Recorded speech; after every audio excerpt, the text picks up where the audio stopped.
A very good evening and welcome to this Sunday's edition of News First Weekend, coming to you live from our News First studios in Colombo. I'm Arundhati Mudanayaka. Let's start off with a look at the stories making headlines this evening. President blames officials for the destruction of the environment. Sri Lanka Muslim Congress marks its 27th anniversary. 10 resolutions adopted. Government launches project to plant Guinea saplings as an alternative energy source. Minister Sajid Premadasa comments on the country's unitary state. North Korea test fires ballistic missile into the Japanese Sea. United States assures Japan's security.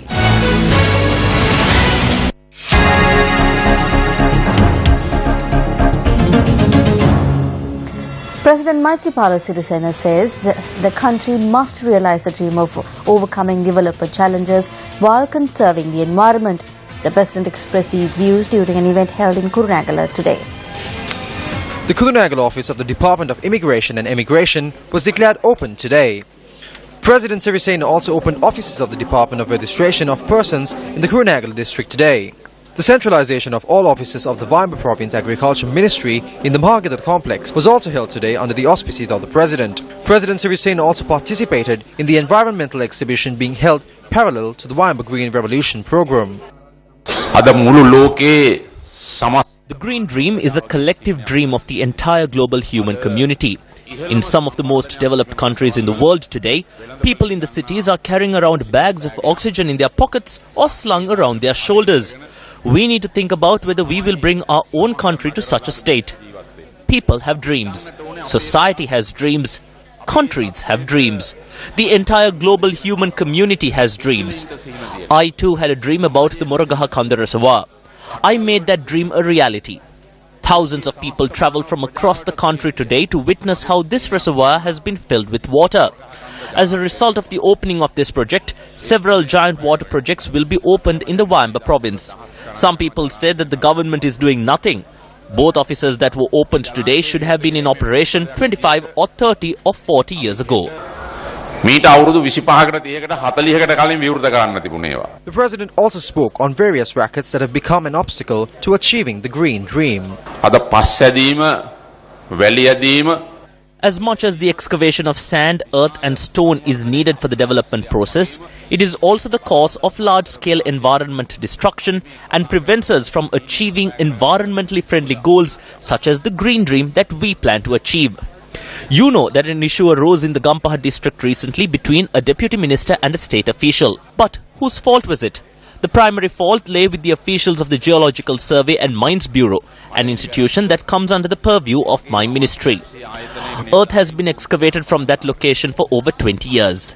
This is not something that arose recently. Over the past 20 years, a number of people have died or have been killed due to the issues surrounding the excavation of earth at this location. Following investigations that I carried out into this issue, what I found out was 60,000 cubes of earth or 20,000 loads of 3-cube tipper trucks have been removed from this location to fill the Muthurajavela wetlands. Everyone knows that Muthurajavela is a very important location for environment conservation.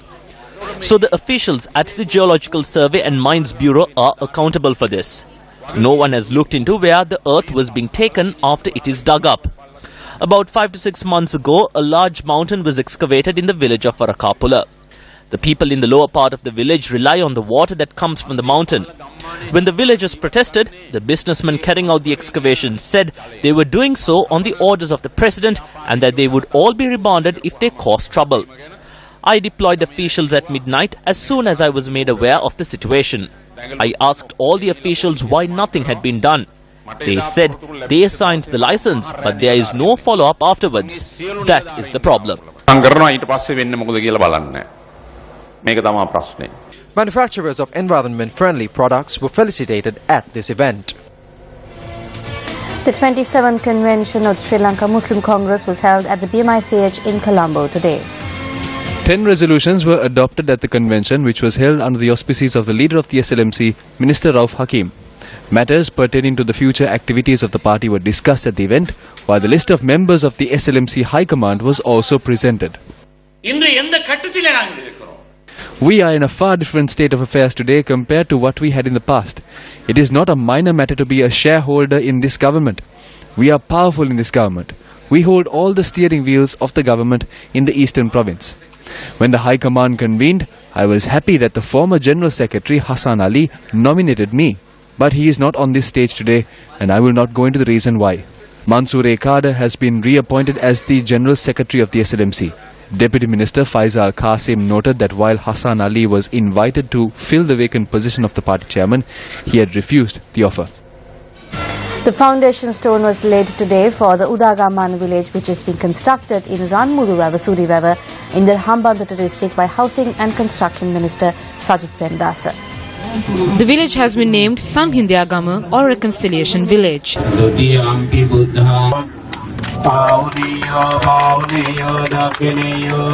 11 new homes will be constructed under the project, while 39 existing homes will be renovated. You may have seen recently through the media where a group led by the Chief Minister of the Northern Province is protesting, calling for the merger of the North and East. In truth, under the democratic system, the elected Chief Minister can make such a request. I must say to you that under the good governance government led by His Excellency the President and the Prime Minister, we have never said at any instance that we will merge the North and East. We will protect the unitary state of the country. A federal constitution will not be enforced in our country for any reason. How can the North and East be merged? The North has its own provincial council and its own governor. It has its own chief secretary. It has its own administrative and political structure. We have not said we will do it at any time, and neither will we allow a merger of the North and East. An award ceremony marking the centenary of the Sri Lanka Girl Guides Association was held at the PMICH in Colombo today under the auspices of Prime Minister Ranil Wickremesinghe. The Sri Lanka Girl Guides Association boasts a membership of 60,000 girl guides at present. Platinum, gold and silver awards were presented to prominent members of the Girl Guides Association for their long years of service. Special awards were also presented to girl guides who excelled in various spheres.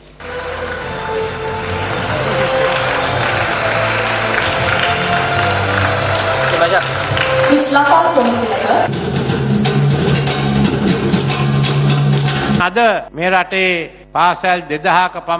This movement exists in about 2,000 schools around the country at present. I believe that we must introduce this movement to all 1A, B and C schools with female students. I propose to the Commissioner that you discuss this with the Education Ministry and submit an expansion plan to me for the next 5 to 10 years. No matter what ethnicity, race or religion we belong to, we are all Sri Lankans together. We are all of this country, and if we lose this country, we have nowhere to go. Minister Patali Champikaranok expressed his views on fraud and corruption at an event held in Ragama today. A two-story building for Sunday school education constructed at the Ratna Shri Jnanarama Podgul Vihara was declared open today under the auspices of Minister Patali Champikaranok. Japan, Korea wage rata horakamak kalla oppu unwa nan ohu siyathi winasa ganna. Ohuta samaje idiriyata yanna bෑ. In countries like Japan and Korea, if they are found guilty of theft, they commit suicide. They cannot face society. They cannot face their families. But our country has come to a state where when one is found guilty of fraud or corruption, they are praised as national heroes. This is a sad state of events.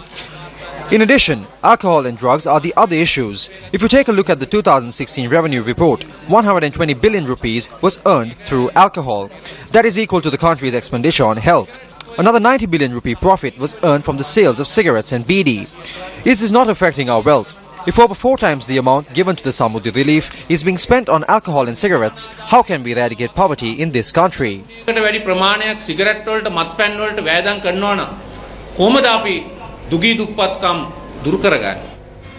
International Epilepsy Day will be marked tomorrow. A national event to commemorate International Epilepsy Day was held today at Campbell Park under the auspices of Minister of Health Rajita Senaratne.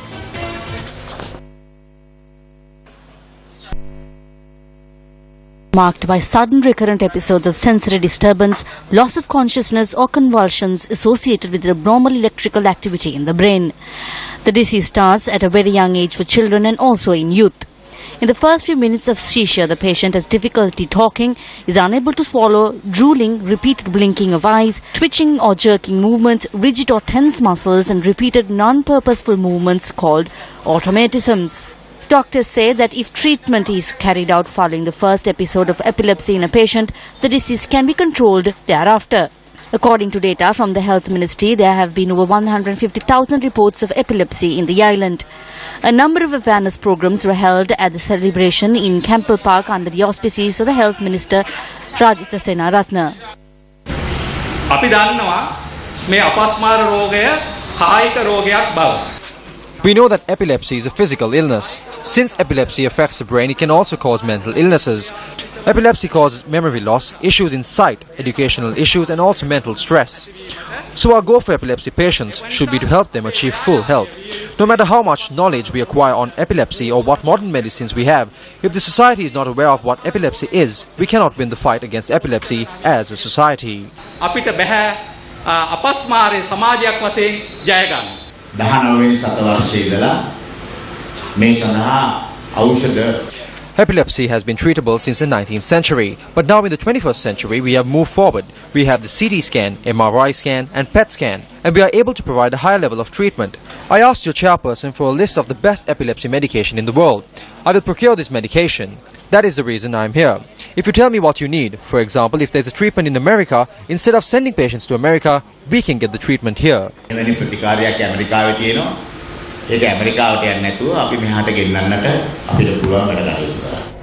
On to another one of our headline-making stories. A 2,000-hectare Guinness sapling planting campaign was held in Epavilla today under the Sustainable Biomass Fuel Project. Minister Ranjit Simbalapitiya participated at the event.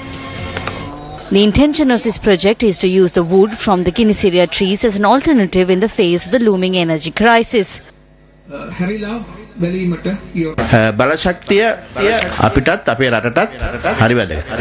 Energy is very important to me and our country. We are using various sources now to generate energy. When selecting alternate sources, we must think about the environment. We must analyze all the environmental opinions and find the truth. At the same time, we must consider price. When we are generating the electricity, it is the people that must bear the burden. We are engaged in a battle to find the best energy source for the people. අපි විශාල සටනක යෙදෙනවා සැබෑ රටට වඩාත් සුබදායි බලශක්ති ප්‍රබලයන් හොයාගන්න. A launch event was also held today for a sustainable biomass fuel preparation and exchange centre in Pitiyakanda in Mavathagama today. Area residents protested when Minister Ranjit Simbalapitiya arrived at the location. Residents charged that the construction of this centre will have a harmful impact on water sources in the area.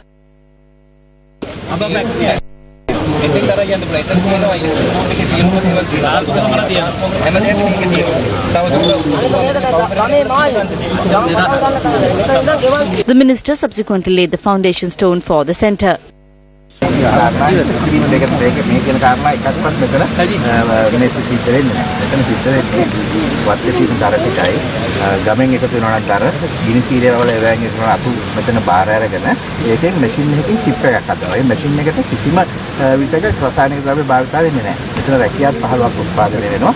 The water sources will not be harmed. A centre is being built here. If you are against it, you can discuss it at the District Development Committee meeting.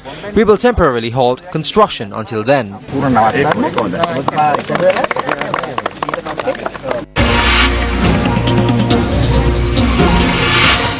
In the latter part of 2013, applications were called via a newspaper advertisement to fill vacancies for principals at 106 schools in the Western Province. Instead of following procedure and conducting interviews as the next step, the Secretary of the Provincial Education Ministry at the time arbitrarily granted appointments without considering qualifications, appointing his elder brother as the principal of Dharmapala Vidyalaya in Kottava in the process. At the same time, the former principal of Dharmapala Vidyalaya was appointed as the principal of Asoka Vidyalaya Marudana, notwithstanding his qualifications and the fact that he had failed to submit budgets for the School Development Society for 3 years. Disregarding even the applications process followed 3 years ago, this year, the Western Province Ministry of Education is conducting interviews to fill vacant principal positions at present, following a system that spits in the face of the concept of good governance. Instead of publishing the available vacancies, the ministry has summoned selected individuals for interviews. Under this system, the first interview has been conducted for the vacancy of principal at Dharmapala Vidyalaya in Kottava. When considering the marking criteria for the interviews, it is made evident that the Western Provincial Council places no importance on education qualifications or experience in service at national schools. As such, the individual who was selected to fill the vacancy at Dharmapala Vidyalaya is the same person that was previously appointed on political recommendation. While the governor of the province has informed the Provincial Ministry of Education in writing to investigate allegations of fraud and corruption against this individual, the interview board gave this individual full marks from among the 4 candidates, while relegating the only candidate who is a member of the Sri Lanka Education Administrative Service to 4th place.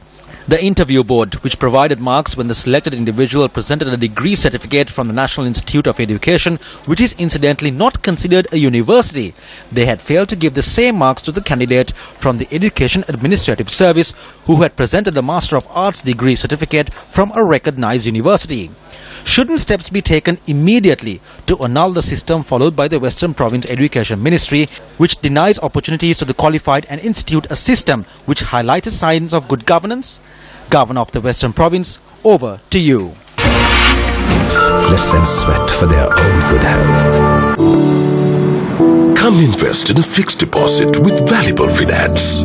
Valuable Finance, the name trusted by Sri Lanka. Welcome back. Here with News First. The foundation stone was laid today for the new Kochikade bridge, which is being constructed across the Mawaya.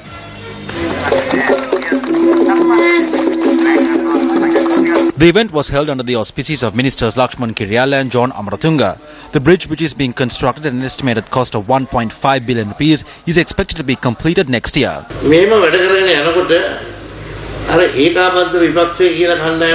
While such projects are being carried out, there is a group called the Joint Opposition, and you may have seen how they scrutinize everything in Parliament. But if there is ever an issue, they will launch a protest movement across Colombo. Why? Because they cannot stand to watch this development taking place.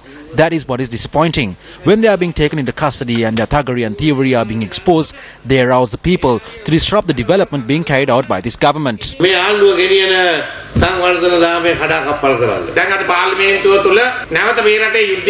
currently holding discussions in Parliament to draft a new constitution to ensure that there will never be another war in the country. The country needs a new constitution. A select committee has been appointed in Parliament for this purpose. So members of every party, including those in the opposition, are also in this committee. I must also speak about the issue concerning SITEM. The appeals court has issued a verdict to register SITEM students. Now, instead of accepting this decision, they are staging protest movements against it. I would like to tell them that if they do not heed to the court's decision, the next step would be to summon everyone in the medical council to the appeals court on the charge of contempt of court. MP Vasudeva Nanayakkara had this to say at a media briefing convened by the joint opposition today. A fundamental rights petition has been filed at the Supreme Court against the government's plan to hand over the Hambantota port and land to a Chinese corporation. On the first day, the State Council noted that he had not been properly informed of the matter and that he had not been informed of the contents of the petition. He said he could not get the advice of the government and therefore he needed more time. The Ports Authority was cited as a respondent in this petition. Another attorney represented the Ports Authority. This attorney confirmed our stance by noting that it is the Ports Authority that has ownership over the ports. He also mentioned that the authority is clueless about what is happening with regard to the Hambantota port. This angered the Prime Minister and he summoned the Attorney General and the Ports Authority. The Prime Minister asked the Ports Authority why they sent an attorney to represent them. He told them they no longer need to send lawyers and that they will be represented by the Attorney General. It is my view that the Prime Minister does not have the power to remove the attorney who represents the Board of Directors of the Ports Authority. Area residents claim that the area around the Pilimatalawa level crossing has become a danger zone as a result of the marketplace being established in the vicinity.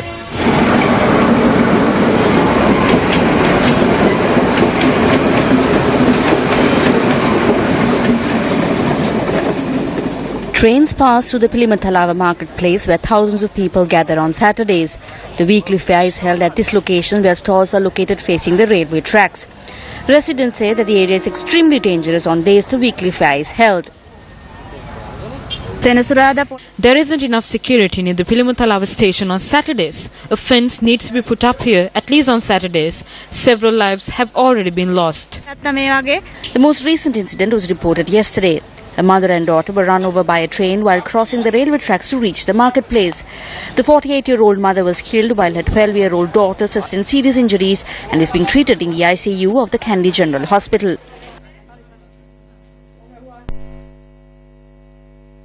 The tracks constantly on the day of the fair, but when the train comes, we do not let anyone cross from this side. They crossed from the other side and there was no one to stop them.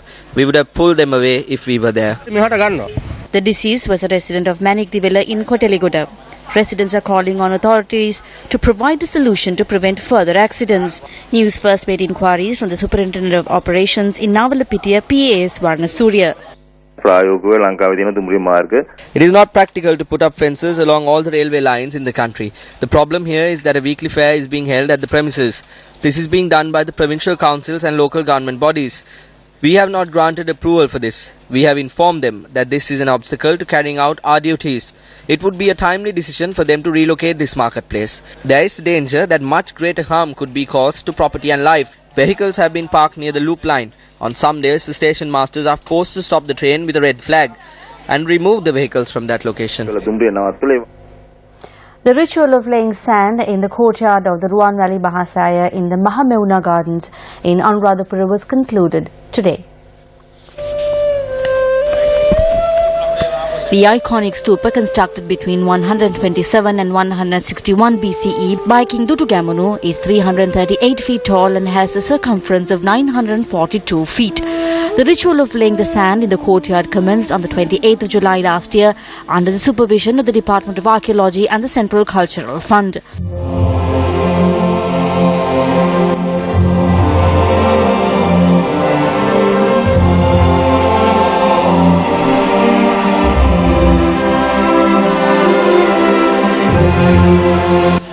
.600 cubes of sand have been used to lay a 2-inch layer of sand in the courtyard, which spans an area of 7 acres.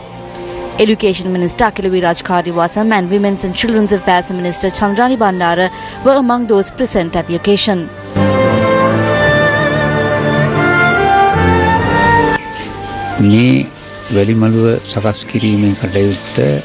The preservation of the courtyard commenced several years ago. As per the ancient plans of the Mahasaya, the Department of Archaeology and the Central Cultural Fund conducted the excavation and commenced the work of laying sand with much difficulty. Today, this task has been completed. Mementos were presented at the event to devotees who had contributed labour and finances for this meritorious deed. The Yalayuday cultural performance organised by the Hill Country Women's Association was held at the Saraswati Hall in Colombo 4 last evening. The event was held under the auspices of Mrs. Rukmani Maharaja. The cultural performance was organised to raise funds for the education of children of low-income families from the Central Hills. Popular twin saxophonists Navaruban and Kandiban serenaded the audience at this concert. It is laudable of the Hill Country Women's Association to rectify a sad situation for students prevailing over there. It is painful that in this time and age, the future citizens of Sri Lanka have to squat in their classroom floor to do their studies. I have no doubt that the association will accomplish this task successfully. It is also very commendable of the Hill Country Women's Association for having invited our own artists to support their fundraiser. It is my sincere prayer that you will succeed in what you have planned and establish dignity to our students in the Hill Country.